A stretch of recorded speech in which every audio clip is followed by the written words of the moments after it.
اعوذ باللہ من الشیطان الرجیم بسم اللہ الرحمن الرحیم الصلاۃ والسلام علیک یا سیدی یا رسول اللہ الحمدللہ رب العالمین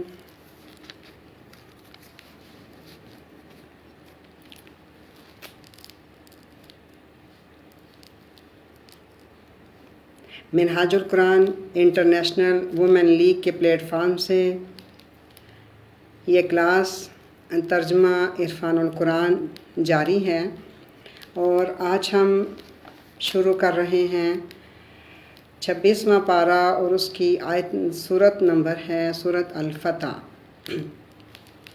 سورت الفتح کو ہم شروع کریں گے۔ اس کی بقیہ جو 26واں پارہ ہے یہ رمضان المبارک سے پہلے ہو گیا تھا، تو رمضان المبارک میں کلاس چونکہ نہیں ہو سکی تو آج ہم عید کے بعد 26واں پارے کی سورت الفتح سے دوبارہ اس کا آغاز کر رہے ہیں۔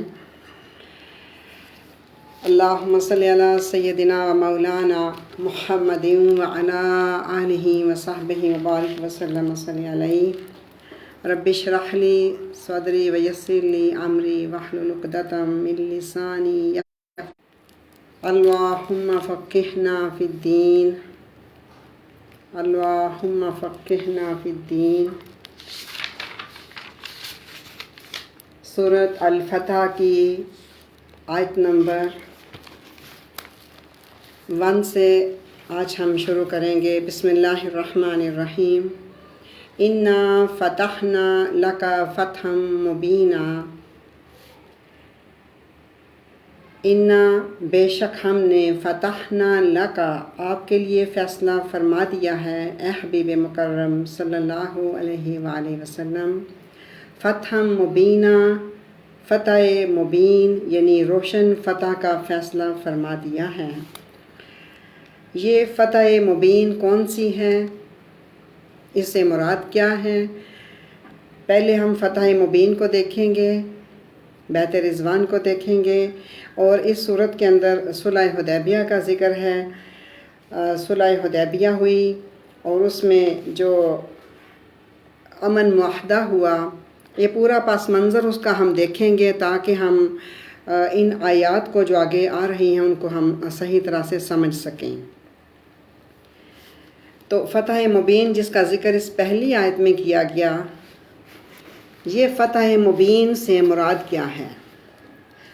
بعض روایات میں یہ ہے کہ اس سے مراد فتح مکہ ہے، اور بعض نے اس سے فتح خیبر مراد لی ہے، لیکن صحیح قول یہ ہے کہ اس سے مراد صلح حدیبیہ ہے۔ صلح حدیبیہ کو اس لیے فتح مبین کہا جاتا ہے کہ اس صلح حدیبیہ کے بعد، اس صلح حدیبیہ کے دوران جو پیس ایگریمنٹ ہوا، جو امن معاہدہ ہوا، جسے ٹریٹی آف حدیبیہ اور پیس ایگریمنٹ بھی کہا جاتا ہے، یہی صلح حدیبیہ بعد میں آگے چل کر فتح مکہ کا پیش خیمہ ثابت ہوئی۔ صلح حدیبیہ یہ ایک عظیم شان فتح تھی۔ اس صلح سے فریقین یعنی کفار مکہ اور مسلمانوں کے درمیان جنگ بند ہوئی، امن قائم ہو گیا، آپس میں آمد و رفت کا سلسلہ شروع ہو گیا، تو لوگوں کو اللہ کے دین کے بارے میں جاننے اور سننے کے واقع میسر آئے، اور جس نے اسلام لانے کا ارادہ کیا وہ بآسانی اسلام لے آیا۔ تو صرف 2 سال کی عرصہ میں آقا علیہ الصلوۃ والسلام جب مکہ فتح کرنے کے لیے تشریف لے کے گئے تو اس وقت 10,000 جان نثار صحابہ آپ کے ساتھ تھے۔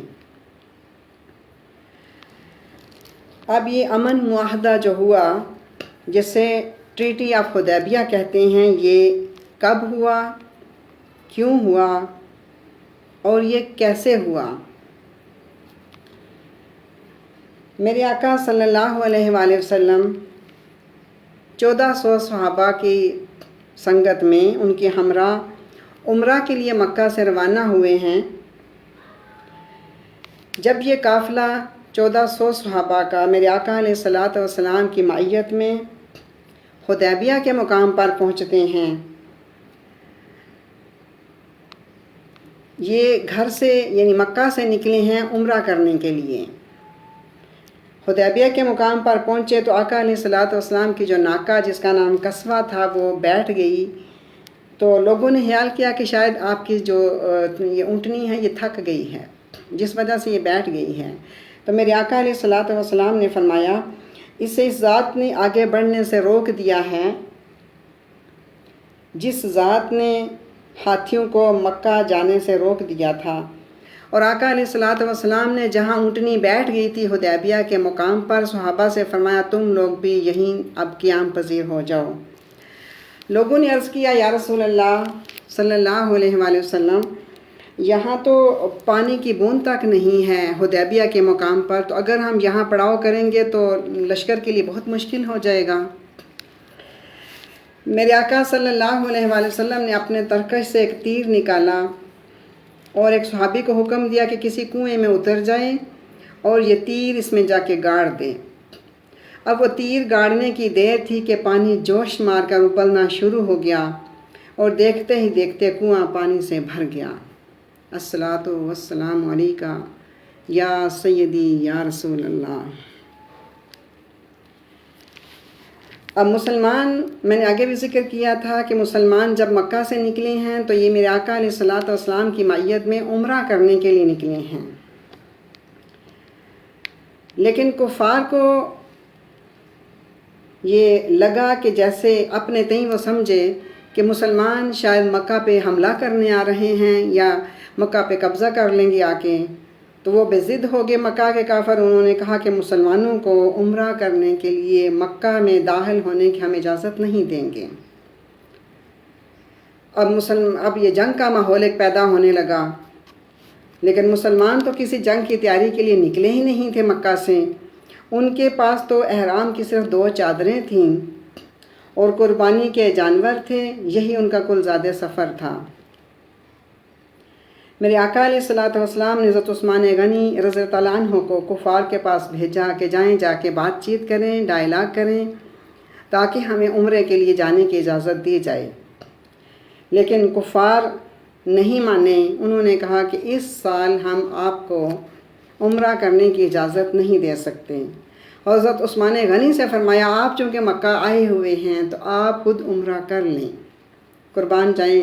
حضرت عثمان غنی رضی اللہ عنہ نے فرمایا کہ میں اس وقت تک کعبہ کا طواف نہیں کروں گا جب تک آقا علیہ الصلوۃ والسلام کعبہ کا طواف نہیں کریں گے۔ تو مکہ جا کے بھی انہوں نے کعبے کا طواف نہیں کیا۔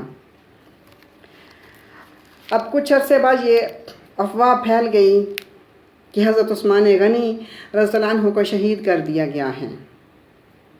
یہ افواہ تھی، لیکن ایک ایسی صورتحال پیدا ہو گئی کہ تعداد کی قلت ہے اور اسلحے کا فقدان ہے، لیکن اس کے باوجود حالات اس طرح کے ہو گئے ہیں کہ محض قوت ایمانی پر بھروسہ کرتے ہوئے باطل سے اب ٹکرانا جو ہے وہ ناگزیر ہو گیا ہے، کیونکہ مسلمان عمرہ کرنے کے لیے جانا چاہ رہے ہیں اور کفار آگے بڑھنے نہ دینے پر بضد ہیں کہ آگے نہیں بڑھنے دیا جائے گا، اور حضرت عثمان غنی رضی اللہ عنہ کی شہادت کی خبر بھی پھیل گئی ہے۔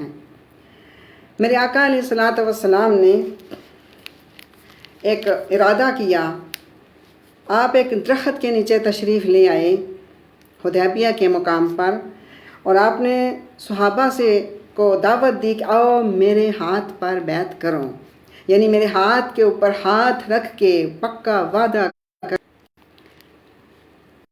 حضرت جابر رضی اللہ عنہ فرماتے ہیں کہ یہ بیعت اس بات پر تھی کہ جب تک ہمارے جسموں میں جان ہے، جب تک بدن میں خون کا ایک قطرہ بھی ہے، ہم میدان میں ڈٹے رہیں گے اور اہل باطل کو عبرتناک شکست دیں گے۔ یہ بیعت اس بات پر ہوئی تھی کہ ہم کسی قیمت پر بھی آقا علیہ الصلوۃ والسلام کو تنہا نہیں چھوڑیں گے، حضرت عثمان غنی کے خون کا بدلہ لیں گے اور ہم ڈٹ کر کفار کا مقابلہ کریں گے۔ اب 1400 صحابہ میرے آقا علیہ الصلوۃ والسلام کے ہمراہ ہیں، اور 1400 کے 1400 صحابہ نے میرے آقا علیہ الصلوۃ والسلام کے دست اقدس پر بیعت کی۔ البتہ ایک شخص ان میں تھا، جد بن قیس اس کا نام تھا، یہ حقیقت میں منافق تھا اور اس نے بیعت نہیں کی۔ وہ اپنی اونٹنی کے پیٹ کے ساتھ چپک کے کھڑا رہا اور وہ لوگوں کی نظروں سے اپنے آپ کو چھپا رہا تھا کہ لوگوں کو نظر نہ آؤں۔ یہ جو بیعت ہوئی تھی جس سے ہم آگے چل کے آج ہی انشاءاللہ آیت نمبر 18 میں ہم پڑھیں گے، جس سے بیعت رضوان کا نام سے یہ یاد کیا جاتا ہے، یہ بیعت رضوان کے نام سے پھر موسوم ہو گئی۔ جب اس بیعت کی اطلاع مکہ کے کفار کو ہوئی کہ میرے آقا علیہ الصلوۃ والسلام کے جانثار ساتھی تو ڈٹ گئے ہیں اور وہ کسی قیمت پر بھی پیچھے جانے کو تیار نہیں ہیں اور وہ اپنے نبی مکرم کا ساتھ بھی نہیں چھوڑیں گے، تو ان کے اوسان پھر خطا ہو گئے۔ انہوں نے حضرت عثمان غنی چونکہ پہلے ہی ان کے پاس جا چکے تھے،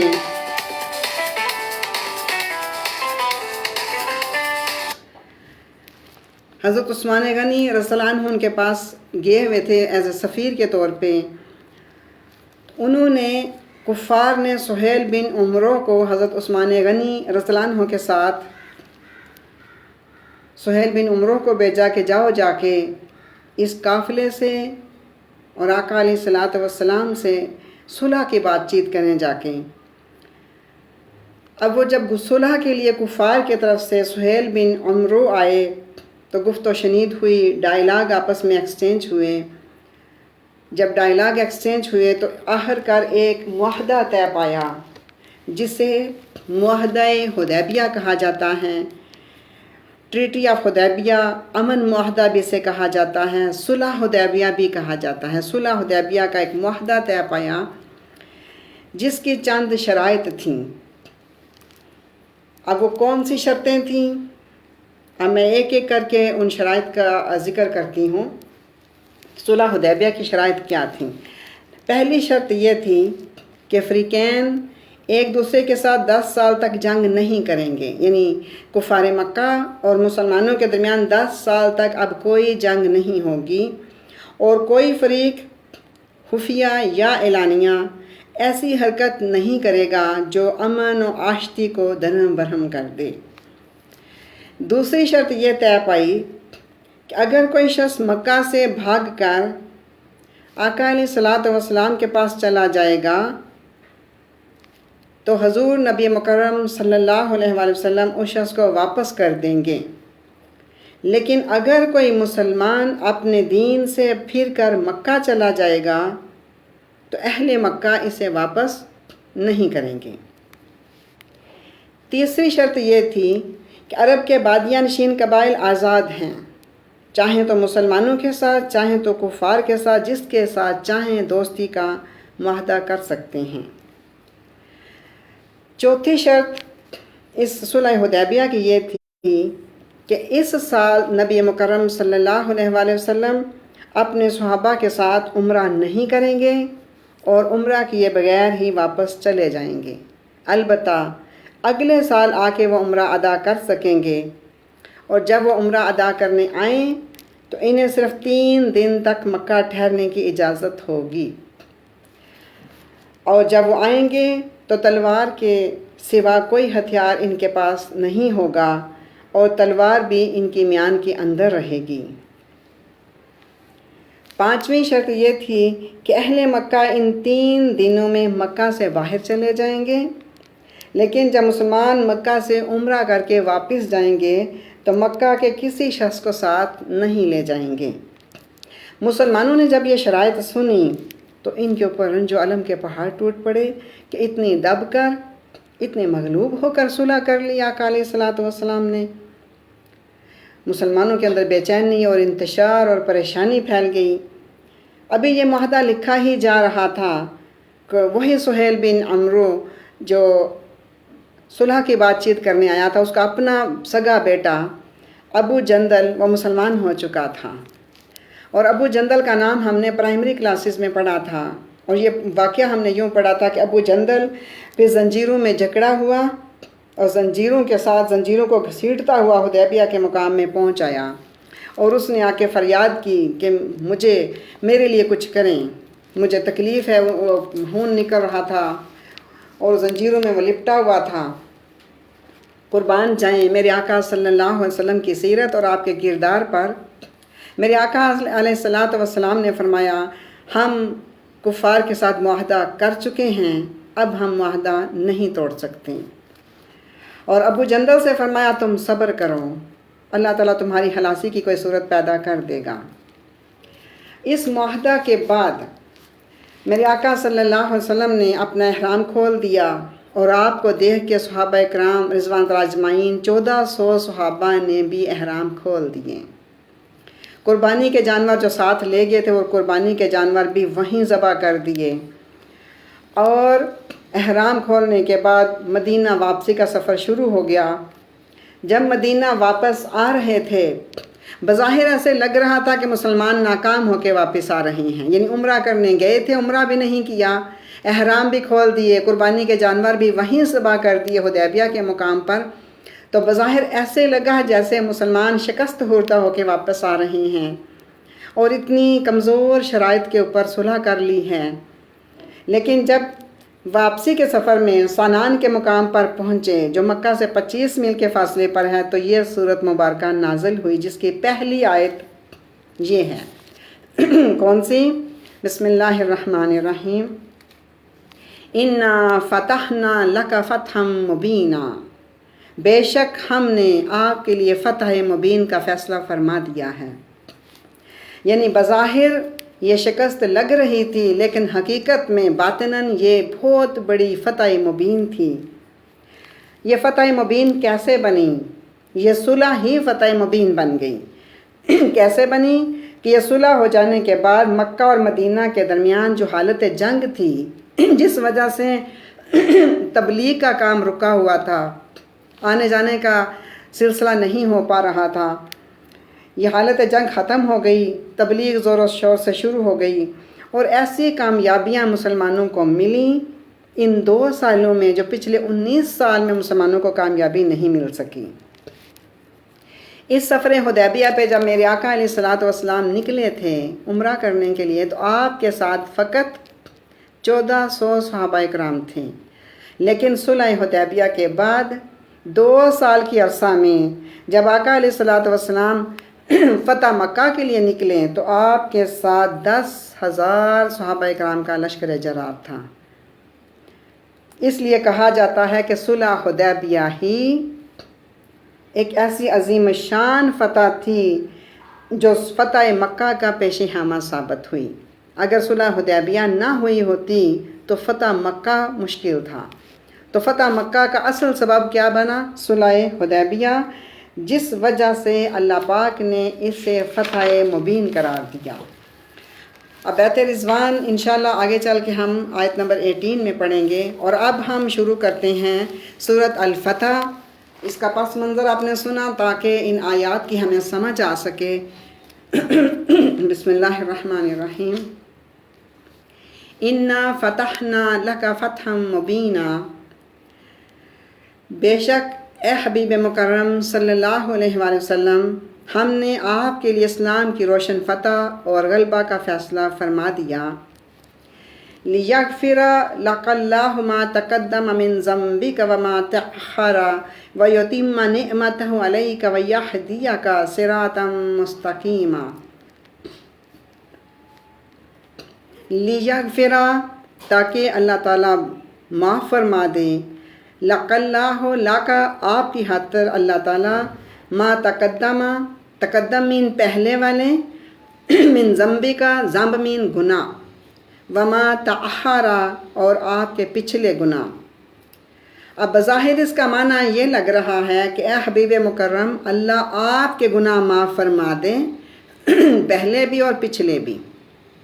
لیکن حقیقت یہ ہے کہ نبی تمام تر انبیاء گناہوں سے معصوم ہوتے ہیں، معصوم عن الخطا ہوتے ہیں، اور پھر میرے آقا علیہ السلام جو تاجدار انبیاء ہیں، آپ سے گناہ سرزد ہو، یہ اس کا شائبہ تک نہیں ہو سکتا۔ تو اس کا ترجمہ جو ہم عرفان القرآن میں پڑھ رہے ہیں، وہ میں ترجمہ کر رہی ہوں، آپ وہ بھی سنیں۔ باقی مفسرین کا ترجمہ، میں سب مفسرین کا ترجمہ ساتھ ساتھ کر رہی ہوں کہ مفسرین نے اس کا ترجمہ کیا لکھا۔ بسم اللہ الرحمن الرحیم۔ لیغفر لک اللہ، مفسرین اس کا ترجمہ اور قبلہ حضور شیخ الاسلام نے بھی یہی کیا کہ اس سے مراد امت کے گناہ ہیں، کیونکہ آقا علیہ الصلوۃ والسلام گناہوں سے پاک، منزہ اور مصفہ ہیں۔ بسم اللہ الرحمن الرحیم۔ لیغفر لک اللہ، تاکہ اللہ آپ کی خاطر آپ کی امت کے ان تمام افراد کے ما تقدم من ذنبک وما تأخر، اگلی اور پچھلی تمام خطائیں معاف فرما دے۔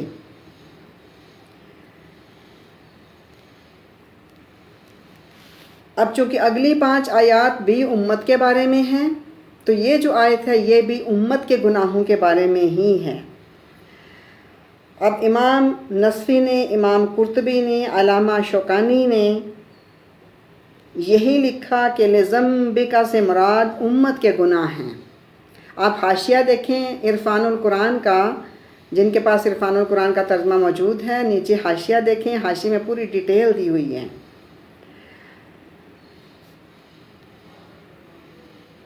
اور امام قرطبی نے الجامع احکام القرآن میں بھی یہی لکھا کہ یہاں وَاسْتَغْفِرْ لِذَنبِكَ کے بارے میں کہا گیا، اس سے مراد امت کے گناہ ہیں۔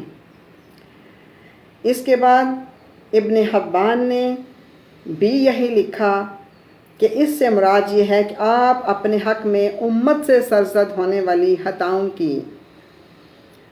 اور اس کے بعد علامہ شوکانی نے الفتح القدیر میں لکھا کہ ذنب سے مراد امت کے گناہ ہیں، یعنی آقا علیہ الصلوۃ والسلام کے گناہ مراد نہیں ہیں، کیونکہ نبی معصوم عن الخطا ہوتے ہیں، اور پھر میرے آقا علیہ الصلوۃ والسلام آپ کے بارے میں سوچا بھی نہیں جا سکتا۔ تو اس کا ترجمہ ہم یوں کریں گے، تاکہ آپ کی خاطر اللہ آپ کی امت کے ان تمام افراد کی اگلی پچھلی خطائیں معاف کر دے جنہوں نے آپ کے حکم پر جہاد کیے اور قربانیاں دیں۔ وَيُتِمَّ نِعْمَتَهُ، اور یتیمہ، تمہ کا معنی تمام کر دے، نعمتہ اللہ تعالیٰ اپنی نعمت کو تمام کر دے، علیکہ آپ پر،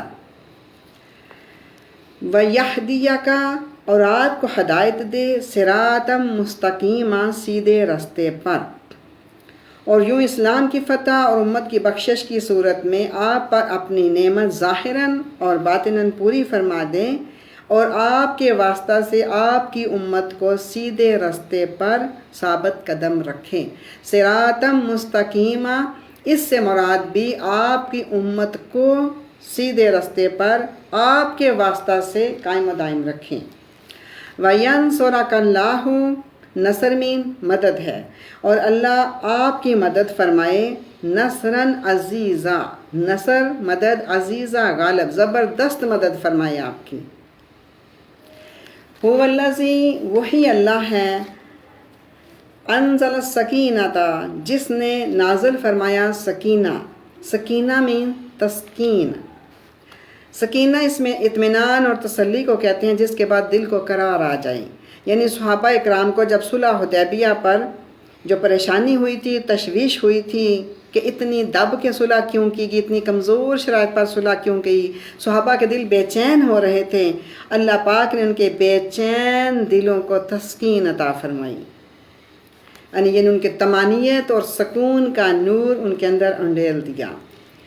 فرمایا بسم اللہ الرحمن الرحیم، وہی اللہ ہے جس نے انزل السکینۃ، تسکین نازل فرمائی، فی قلوب المؤمنین، مومنین کے دلوں میں سکون نازل فرما دیا، لیزدادوا، لی تاکہ یزدادوا اضافہ فرما دے، ایمانم ایمان پر، مع ایمانہم ایمان پر مزید ایمان کا اضافہ فرما دے، یعنی پہلے بھی ان کا اندر ایمان تھا لیکن اب مزید نور ایمان بڑھ جائے اس تسکین نازل ہونے کے بعد، یعنی عین علم الیقین تھا جو بعد میں عین الیقین میں بدل جائے۔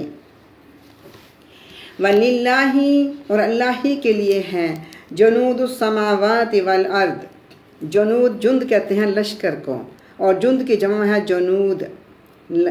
اللہ ہی کے لیے ہیں آسمانوں کے اور زمین کے سارے لشکر۔ وَقَانَ اللَّهُ، اور ہے اللہ تعالیٰ، علیماً حکیمہ، علم رکھنے والا، خوب جاننے والا اور بڑی حکمت والا ہے۔ لِيُدْخِلَ الْمُؤْمِنِينَ وَالْمُؤْمِنَاتِ جَنَّاتٍ تَجْرِي مِن تَحْتِهَا الْأَنْهَارُ خَالِدِينَ فِيهَا وَيُكَفِّرَ عَنْهُمْ سَيِّئَاتِهِمْ وَكَانَ ذَلِكَ عِندَ اللَّهِ فَوْزًا عَظِيمًا۔ لیدخلا، تاکہ داخل فرما دے اللہ تعالیٰ مومنین کو، مومن مردوں کو، والمؤمنات اور مومن عورتوں کو، جنتوں میں داخل فرما دے، ایسی باغات، ایسی بہشتوں میں داخل فرما دے، تجری من تحتها الانہار، جس کے نیچے نہریں رواں دواں ہیں، خالدین فیہا، اور یہ ہمیشہ اس کے اندر رہیں گے، ویکفر عنہم، کفر کا مطلب ہوتا ہے دور کر دینا، ریموو کر دینا، ہٹا دینا، کم کر دینا، اور اللہ تعالیٰ ان سے دور کر دے، عنہم سیئاتہم، سیئہ من گناہ، سیئاتہم ان کے گناہ، ان کی خطائیں ان سے دور کر دیں۔ وَقَانَ ذَلِكَ، اور ہے یہ عند اللہ، اللہ کے نزدیک، فوزاً عظیما، فوزیہ مین، فوز مین کامیابی، عظیمہ بہت بڑی، اور اللہ کے نزدیک مومنوں کی یہ بہت بڑی کامیابی ہے۔ یعنی اللہ نے چاہا اس بیعت کے ذریعے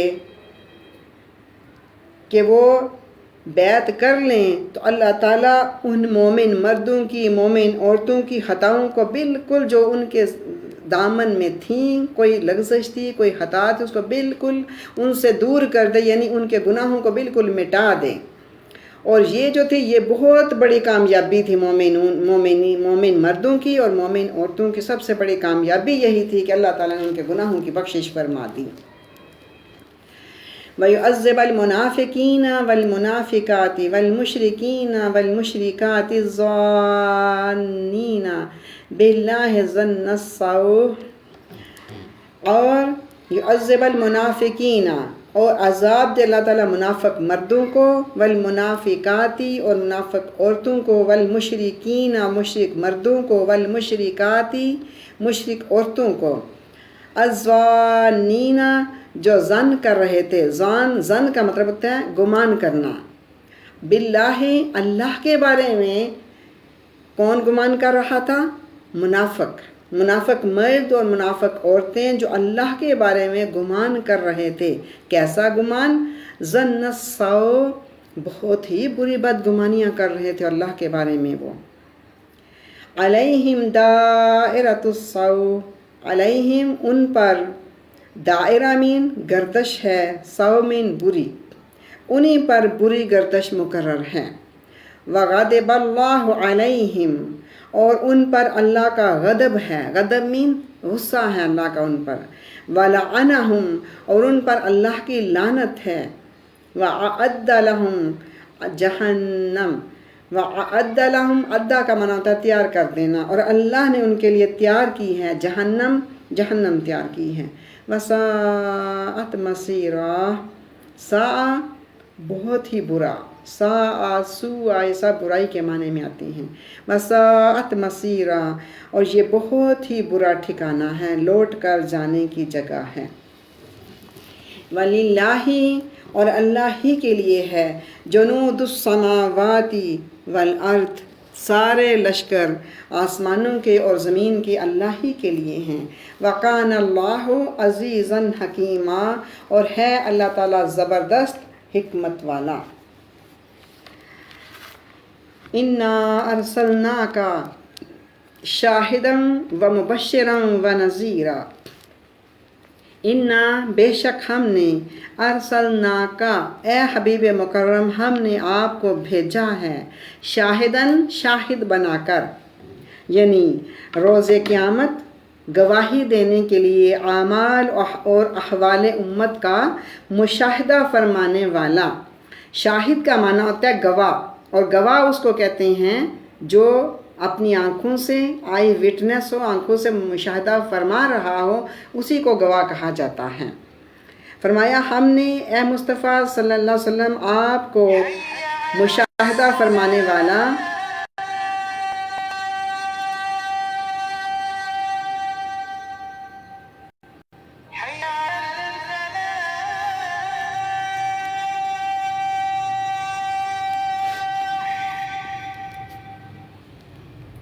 اللہ اکبر۔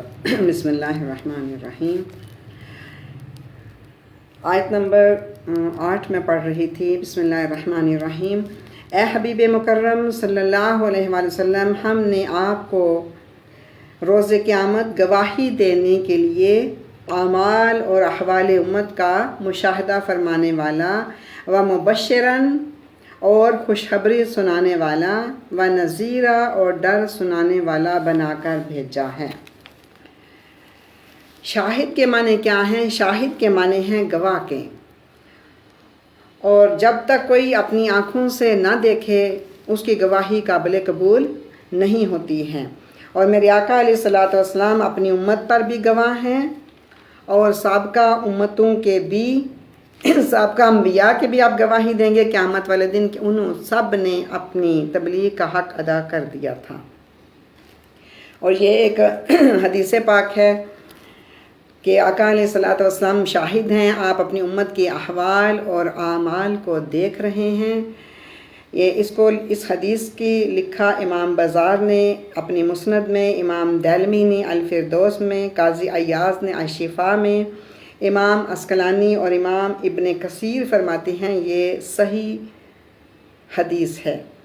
میرے آقا علیہ الصلوۃ والسلام فرماتے ہیں تمہارے اعمال میرے سامنے پیش کیے جاتے ہیں، اگر ان میں کوئی خیر یا نیکی دیکھوں گا تو اللہ کا شکر ادا کروں گا، اور اگر کوئی گناہ دیکھوں گا تو اللہ کے حضور استغفار کروں گا۔ تو میرے آقا علیہ الصلوۃ والسلام ہمارے اعمال اور ہمارے احوال پر مشاہدہ فرمانے والے ہیں۔ آیت نمبر 9 سورۃ الفتح۔ بسم اللہ الرحمن الرحیم۔ لِتُؤْمِنُوا بِاللَّهِ وَرَسُولِهِ، تاکہ اے لوگو تم ایمان لاؤ اللہ پر اور اس کے رسول پر، وَتُعَزِّرُوهُ وَتُوَقِّرُوهُ، وَتُعَزِّرُوهُ اور آپ کے دین کی مدد کرو، وَتُوَقِّرُوهُ اور آپ کی بے حد تکریم اور تعظیم کرو۔ اب اس میں دو لفظ آئے ہیں، وَتُعَزِّرُوهُ کا معنی ہے مدد کرنا، اور وَتُوَقِّرُوهُ کے اندر لفظ میں توقیر، یعنی ہم نے اے مصطفیٰ صلی اللہ علیہ وسلم آپ کو بھیجا تاکہ لوگ آپ کے دین کی مدد کریں اور آپ کی بے حد تعظیم اور تکریم کریں۔ تو میرے آقا صلی اللہ علیہ وآلہ وسلم کی کتنی تعظیم کا حکم ہے؟ بے حد تعظیم، بے حد ادب کا حکم ہے قرآن پاک میں۔ یعنی ہر رشتہ، استاد کا رشتہ ہے یا پیرنٹس کا رشتہ ہے، شیخ کا، مرشد کا، سب کے رشتے حد ادب میں ہیں، لیکن جب ساری حدیں ختم کر کے ادب کیا جائے تو تب ادب مصطفیٰ صلی اللہ علیہ وآلہ وسلم بنتا ہے۔ تو جو لوگ اپنے نوٹس پریپیئر کر رہے ہیں، لکھ رہے ہیں، وہ ادب مصطفیٰ صلی اللہ علیہ وآلہ وسلم میں اس آیت کو کوٹ کر لیں، اپنے پاس انڈر لائن کر لیں کہ اللہ پاک نے حکم دیا ہے کہ میرے مصطفیٰ کی توقیر کرو۔ کتنی توقیر کے معنی کیا ہیں؟ بے حد ادب کرنا۔ تو صحابہ اکرام رضوان اللہ تعالیٰ اجمعین کی اگر ہم زندگیوں کو دیکھیں، آپ کی زندگیوں کو پڑھیں، تو پتہ چلتا ہے کہ صحابہ اکرام کس حد تک آقا علیہ الصلوۃ والسلام کی ادب اور آپ کی تعظیم کیا کرتے تھے۔ صحیح بخاری ادب المفرد کی حدیث جلد نمبر 1 اور اس کی حدیث کا نمبر ہے 975۔ حضرت زار رضی اللہ تعالیٰ عنہ فرماتے ہیں کہ جب ہم مدینہ منورہ پہنچے تو فرماتے ہیں فَنُقَبِّلَ يَدَ رسول اللہ صلی اللہ علیہ وآلہ وسلم وَرِجْلَيْهِ، ہم نے آقا علیہ الصلوۃ والسلام کے ہاتھوں کو چوم لیا اور آپ کے رجلَيْهِ، آپ کے پاؤں مبارک بھی ہم نے چوم لیے۔ تو اللہ پاک نے قرآن پاک میں یہ نہیں فرمایا کہ میرے مصطفیٰ کے ہاتھوں کو چوم لینا اور میرے مصطفیٰ کے پاؤں کو بھی چوم لینا، یہ نہیں، کہیں نہیں فرمایا۔ کیا فرمایا؟ فرمایا میرے مصطفیٰ کی بے حد ادب کرو، وَتُوَقِّرُوهُ، حد سے بڑھ کے جہاں کوئی حد باقی نہ رہے، اتنا ادب کرو میرے مصطفیٰ کا صلی اللہ علیہ وآلہ وسلم۔ صحیح مسلم کی حدیث ہے اور حدیث کا نمبر ہے 2331، اس کا والیوم نمبر 4 ہے اور پیج نمبر ہے 185۔ حضرت سلیم رضی اللہ تعالیٰ عنہ یہ صحابیہ ہیں اور حضرت انس بن مالک کی والدہ ہیں۔ میرے آقا علیہ الصلوۃ والسلام ایک دن آپ کے ہاں چٹائی پر آرام فرما تھے کہ پسینے کے قطرے آپ کے جسم پہ نمودار ہوئے، تو حضرت سلیم ایک شیشی لے کے آئیں تو اس میں انہوں نے آقا علیہ الصلوۃ والسلام کے پسینے کے قطروں کو ڈالنا شروع کر دیا۔ تو میرے آقا علیہ الصلوۃ والسلام کی جب آنکھ مبارک کھلی تو آپ نے پوچھا، یا سلیم ما ھذا الذی تصنعین، اے سلیم یہ آپ کیا کر رہی ہیں؟ تو حضرت سلیم نے جواب دیا، یا رسول اللہ صلی اللہ علیہ وسلم یہ آپ کا پسینہ ہے، ہم اسے خوشبو میں ملائیں گے اور یہ سب سے اچھی خوشبو ہے۔ تو کسی فرد کا پسینہ کوئی خوشبو کے طور پہ استعمال نہیں کرتا، کیونکہ ہر کسی کا جو ادب ہے وہ حد کے اندر ہے، لیکن میرے آقا علیہ الصلوۃ والسلام کا جو ادب ہے وہ ساری حدیں کراس کر جائیں تو پھر ادب مصطفیٰ بنتا ہے۔ تو کہیں نہیں لکھا تھا کہ میرے مصطفیٰ کے پسینے کو سنبھال کے رکھنا، قرآن پاک میں کہیں نہیں فرمایا، صرف یہی فرمایا وَتُوَقِّرُوهُ، بے حد تعظیم اور تکریم کرنا میرے مصطفیٰ کی۔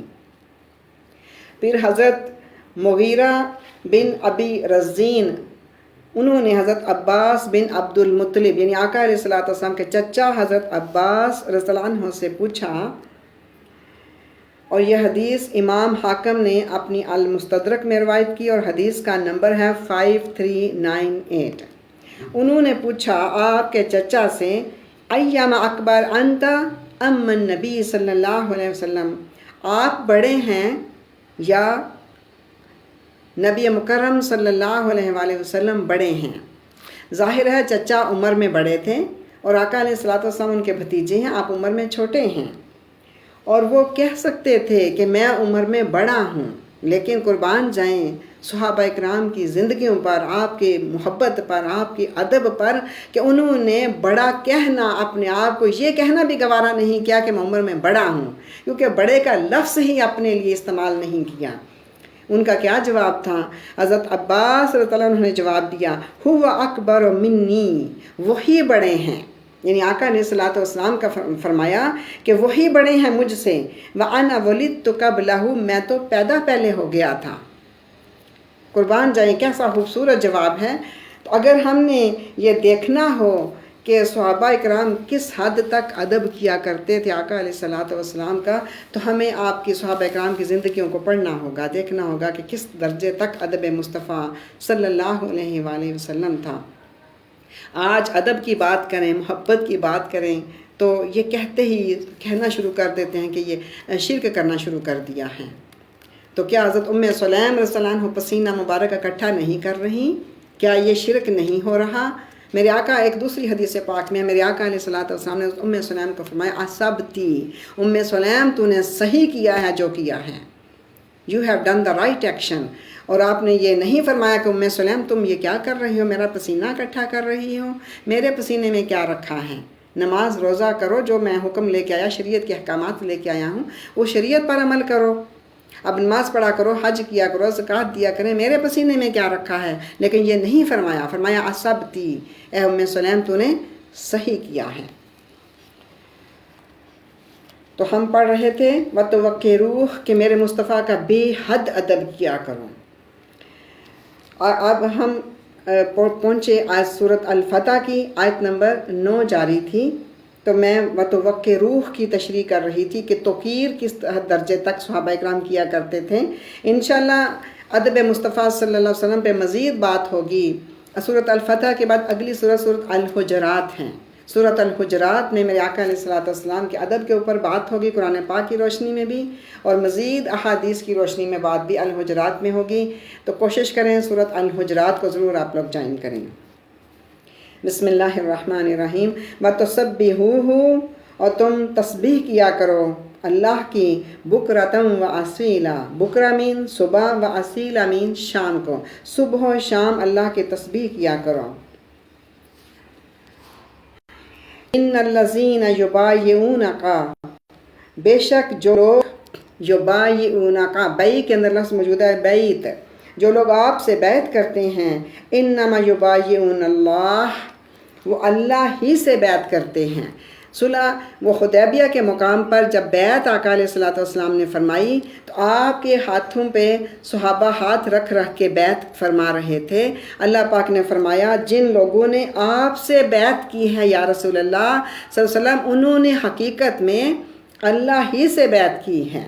ید اللہ فوق ایدیہم، آپ کے ہاتھ کی صورت میں ان کے ہاتھوں پر اللہ ہی کا ہاتھ ہے، یعنی اللہ پاک نے آقا علیہ الصلوۃ والسلام کے ہاتھ کو اپنا ہاتھ قرار دیا۔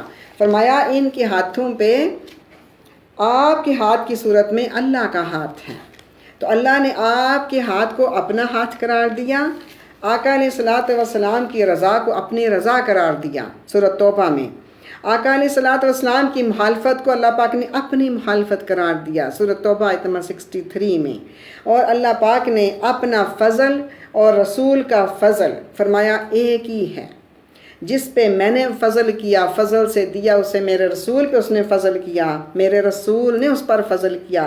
سَيُؤْتِينَ اللَّهُ مِنْ فَضْلِهِ وَرَسُولُهُ، اور ان قریب ہمیں اللہ اپنے فضل سے اور اس کا رسول بھی اپنے فضل سے دے دے گا سورۃ توبہ آیت نمبر 59۔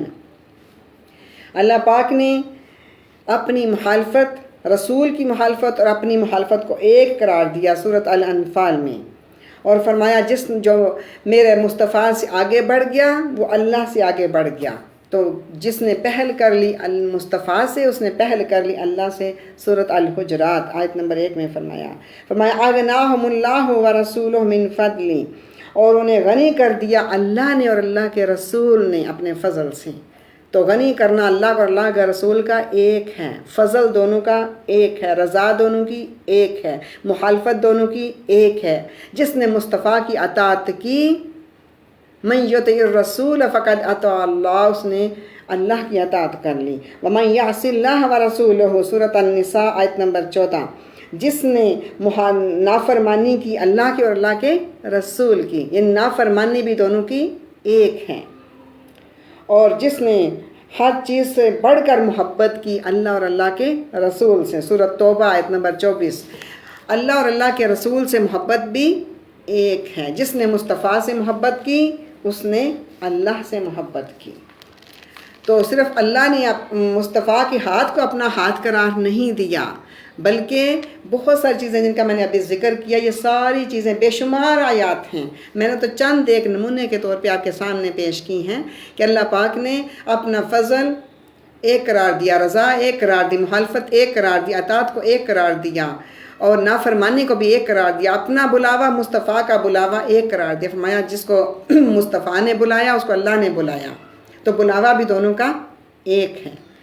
بسم اللہ الرحمن الرحیم۔ ہم نے کبھی قرآن پاک کو سمجھا ہی نہیں۔ مجھے بات یاد آ گئی، شیخ الاسلام میرے مرشد فرماتے ہیں کہ میرے والد محترم فرمایا کرتے تھے ڈاکٹر فرید الدین کہ بنا عشق کے جو پڑھتا ہے بخاری، بنا عشق کے جو پڑھتا ہے بخاری، آتا ہے بخار اس کو بخاری نہیں آتی۔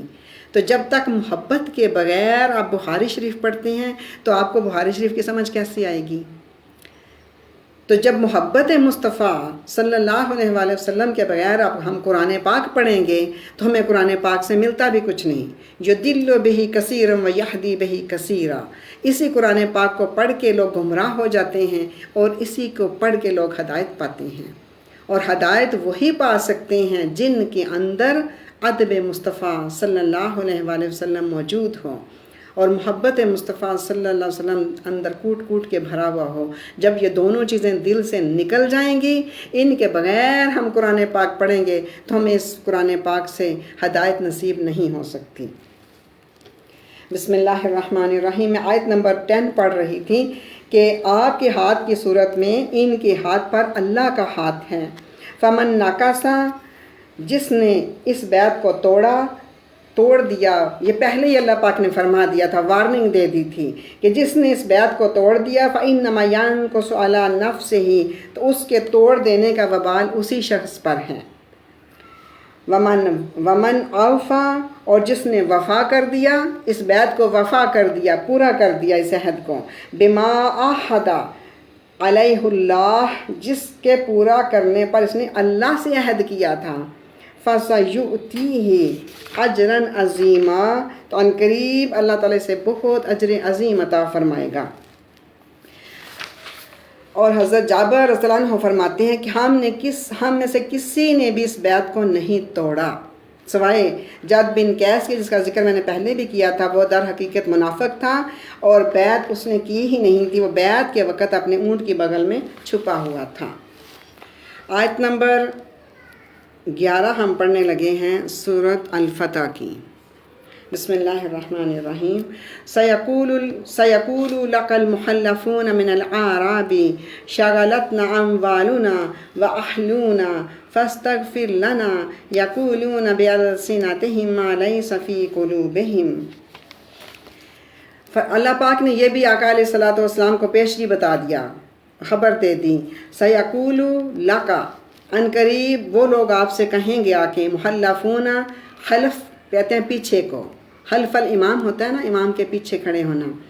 جو لوگ پیچھے رہ گئے تھے، من الاعراب، عرابیوں میں سے، دیہاتیوں میں سے، وہ لوگ جو حدیبیہ میں شرکت کرنے سے پیچھے رہ گئے تھے، یعنی سفر حدیبیہ میں آپ کے ساتھ نہیں گئے تھے، ان قریب وہ آپ کے پاس آئیں گے اور آ کے معذرت کریں گے۔ معذرتاً یہ کہیں گے، کیا کہیں گے؟ شغلتنا، ہمیں مشغول رکھا، اموالنا، ہمارے مال نے، واہلونا، اور ہمارے اہل و عیال نے، اور ہم آپ کے ساتھ آپ کی معیت میں نہیں جا سکے سفر پہ۔ فاستغفر لنا، پس آپ حبیب مکرم صلی اللہ علیہ وسلم ہمارے لیے استغفار اللہ سے طلب کیجئے۔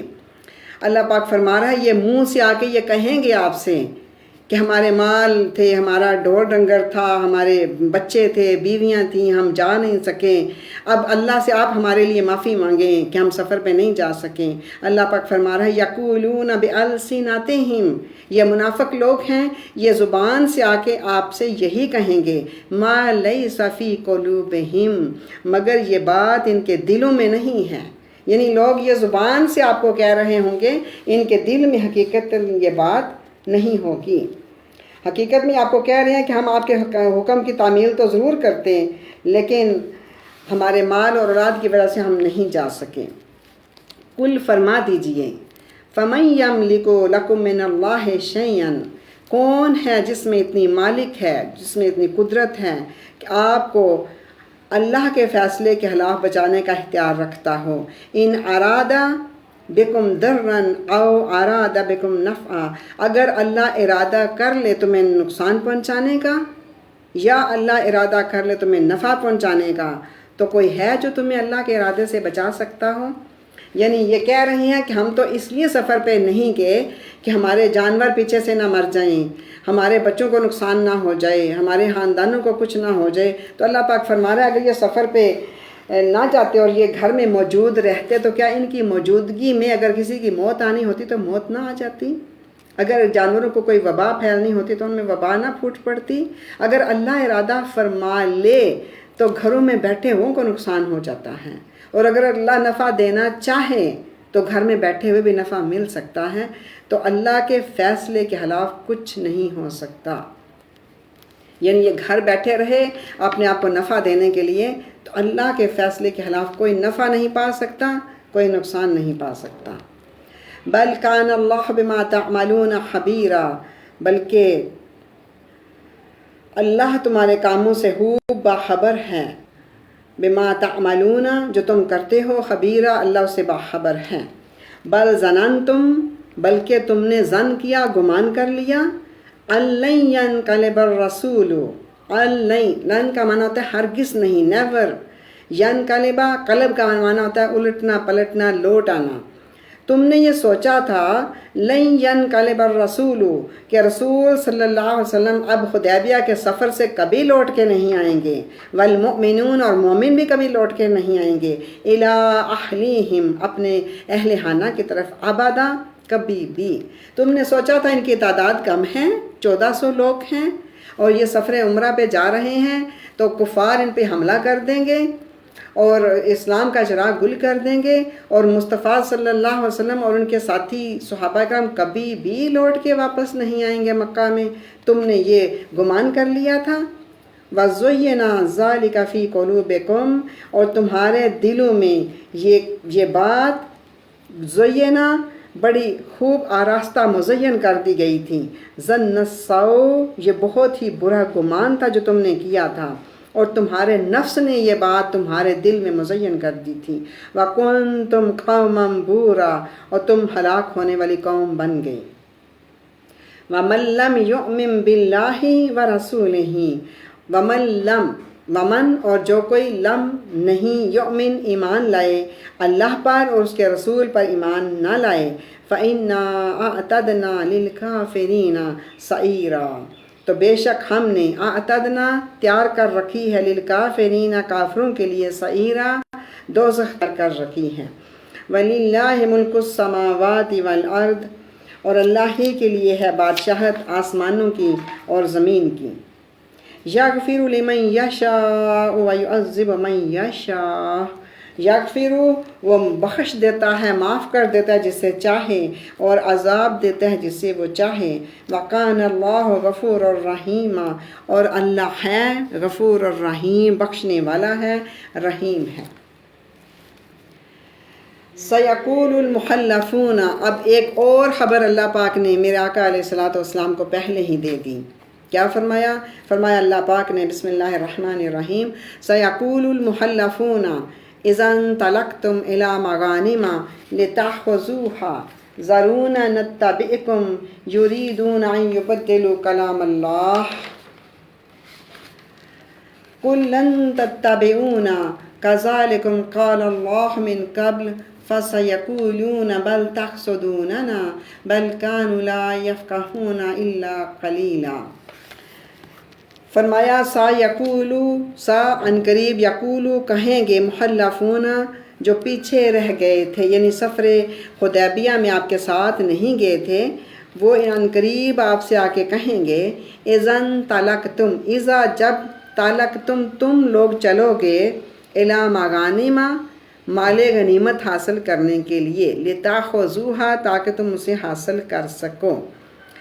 جب تم لوگ فتح خیبر، جو بعد میں فتح خیبر ملی ان کو، خیبر فتح ہوا، تو فتح خیبر کے مال غنیمت جب تم لینے کے لیے نکلو گے تو وہ لوگ جو آپ کے ساتھ اس وقت سفر حدیبیہ پہ نہیں گئے تھے، اب وہ آئیں گے آپ کے پاس، آ کے کہیں گے ذرونا ہمیں بھی اجازت دیں، نتبعکم کہ ہم بھی آپ کی اتباع کریں، آپ کے پیچھے پیچھے چلیں، اور ہم بھی اس خیبر کے مال غنیمت کو حاصل کریں۔ اللہ پاک فرما رہا ہے یریدون، یہ لوگ چاہتے ہیں ان یبدلوا کلام اللہ، کہ بدل ڈالیں اللہ کے حکم کو، کہ یہ چاہتے ہیں کہ اللہ کے حکم کو بدل ڈالیں۔ قل لن تتبعون، آپ فرما دیں ان سے لن تتبعون، تم ہرگز ہمارے پیچھے نہیں آ سکتے۔ کذالکم قال اللہ من قبل، اسی طرح فرما دیا اللہ نے اس سے پہلے، یعنی قبیلہ جہینہ اور قبیلہ مزینہ اور دیگر قبائل کے جو لوگ تھے، انہوں نے سفر حدیبیہ میں آقا علیہ الصلوۃ والسلام کا ساتھ نہیں دیا تھا، تو اللہ پاک نے فرما دیا کہ اب یہ کہیں گے کہ ہم مال غنیمت کے لیے آپ کے ساتھ جاتے ہیں، انہیں بتا دیں کہ تمہیں اس جہاد میں شمولیت کی اجازت نہیں مل سکتی، صرف وہ لوگ اب اس سفر حدیبیہ پہ جائیں گے، کیونکہ اس میں سفر حدیبیہ میں پتہ تھا کہ کامیابی بھی ملے گی اور مال غنیمت بھی بہت ملے گا۔ اب وہ چاہتے تھے کہ سفر حدیبیہ میں، سفر خیبر جو فتح خیبر ہے، اس میں ہم ساتھ چلے جائیں، تو اللہ پاک نے فرمایا کہ میں نے یہ فیصلہ فرما دیا ہے کہ اس سفر میں صرف وہی لوگ جا سکتے ہیں جو بیعت رضوان میں شریک ہوئے تھے، جنہوں نے میرے مصطفیٰ کے ہاتھوں میں ہاتھ دے کر بیعت کی تھی، صرف فتح خیبر کے لیے وہی جائیں گے اور مال غنیمت بھی وہی حاصل کریں گے۔ اور میں نے یہ فیصلہ کر لیا ہے، تو اب یہ لوگ کیا چاہتے ہیں کہ اللہ کے اس فیصلے کو بدل ڈالیں، یہ چاہتے ہیں کہ یہ بھی جائیں اور خیبر کی فتح پہ جائیں اور مال غنیمت حاصل کریں، ایسا نہیں ہو سکتا۔ یریدون یبدلوا کلام اللہ، یہ اللہ کے اس کلمات کو، اللہ کے اس فرمان کو بدلنا چاہتے ہیں، اور اللہ یہی چاہتا ہے کہ صرف بیعت رضوان والے لوگ ہی اس سفر پہ جائیں اور وہی مال غنیمت بھی حاصل کریں۔ اب فَسَيَقُولُونَ، پھر جب انہیں اجازت جانے کی نہیں ملی تو فرمایا پھر عنقریب پھر یہ کہیں گے بل تحسدوننا، بلکہ تم لوگ ہم سے حسد کرتے ہو، یعنی ہمیں اس لیے خیبر کی فتح پہ نہیں لے کے جا رہے کہ تم لوگ ہم سے حسد کرتے ہو کہ ہم بھی مال غنیمت کہیں جا کے نہ لے لیں۔ بل کانوا لا یفقہون الا قلیلا، بلکہ حقیقت یہ ہے لا یفقہون کہ یہ لوگ سمجھ بوجھ رکھتے ہی نہیں، حق کی بات کی انہیں سمجھ ہی نہیں، الا قلیلا مگر تھوڑی سی۔ قل للمحلفین من الاعراب، کل فرما دیجئے للمحلفین، وہ لوگ جو پیچھے رہ گئے تھے سفر حدیبیہ میں نہیں آپ کے ساتھ گئے تھے، ان سے کہہ دیجئے من الاعراب، جو عربی لوگ دیہاتی لوگ تھے ان سے کہہ دیں ستدعون، سا عنقریب، تا تمہیں دعا پکارا جائے گا، عنقریب تمہیں دعوت دی جائے گی، الی قوم اس قوم کی طرف اولین والی بأسن شدید، بأس کہتے ہیں جنگ کو، شدید جنگ جو قوم کے ساتھ جنگ کرنے کے لیے عنقریب میں بلایا جائے گا، یعنی یہ کوئی حق و باطل کا آخری مارکہ نہیں تھا جس میں تم نہیں جا سکیں، اور یہ تم فتح خیبر سے تمہیں جانے سے روک دیا گیا ہے کیونکہ تم بیعت رضوان میں شامل نہیں ہوئے تھے، لیکن یہ آخری مارکہ نہیں تھا، عنقریب پھر مارکہ ہوگا اور ایسی جنگجو قوم کے ساتھ لڑنے کے لیے تمہیں بلایا جائے گا۔ تو قاتلونہم، اگر تم ان کے ساتھ قتال کرو گے، جا کے جنگ کرو گے، او یسلمون، یا جنگ کے نتیجے میں وہ مسلمان ہو جائیں گے، فَإِن تُطِیعُوا، سو اگر تم نے حکم مان لیا اس جنگجو قوم کے ساتھ جنگ کرنے کے لیے تم لوگ گھروں سے نکل آئے، یؤتکم اللہ اجرا حسنا، تو اللہ تعالیٰ تمہیں اجر حسن عطا فرمائے گا، بہترین اجر عطا فرمائے گا۔ وَإِن تَتَوَلَّوْا، اور اگر تم پھر گئے، واللہ کا معنی ہوتا ہے پھر جانا، گھوم جانا، اگر تم نے روح گردانی کی، if you turned your face، کما تولیتم، جیسا کہ تم پھر گئے تھے، من قبل، اس سے پہلے، جیسے اس سے پہلے تم نے روح گردانی کی، یعنی سفر حدیبیہ پر تم ساتھ شامل نہیں ہوئے اور نتیجتاً تم بیعت رضوان میں بھی شامل نہیں ہو سکے، اور اگر تم نے ایسا ہی کیا، یعذبکم عذابا علیما، تو اللہ تعالیٰ تمہیں دردناک عذاب دے گا۔ لیسا علی الاعمی حرج، لیسا نہیں ہے علی الاعمی اندھے پر، حرجن کوئی گناہ نہیں ہے، یعنی اگر کوئی جنگ میں جہاد پہ نہ جا سکے اور وہ اندھا ہو اس پر کوئی گناہ نہیں، ولا علی الاعرج، اور اگر کوئی اعرج یعنی لنگڑا ہو، حرجن تو اس پر بھی کوئی گناہ نہیں ہے، ولا علی المریض حرجن، اور اگر کوئی مریض ہو، بیمار ہو اور وہ جہاد پہ نہ جا سکے اس پر بھی کوئی گناہ نہیں ہے۔ وَمَن يُطِعِ اللَّهَ وَرَسُولَهُ، اور جس نے اطاعت کی اللہ اور اللہ کے رسول کی، يُدْخِلْهُ جَنَّاتٍ تَجْرِي مِن تَحْتِهَا الْأَنْهَارُ، تو اسے ایسی جنتوں میں، ایسے باغات میں داخل کیا جائے گا جس کے نیچے نہریں رواں دواں ہوں گی۔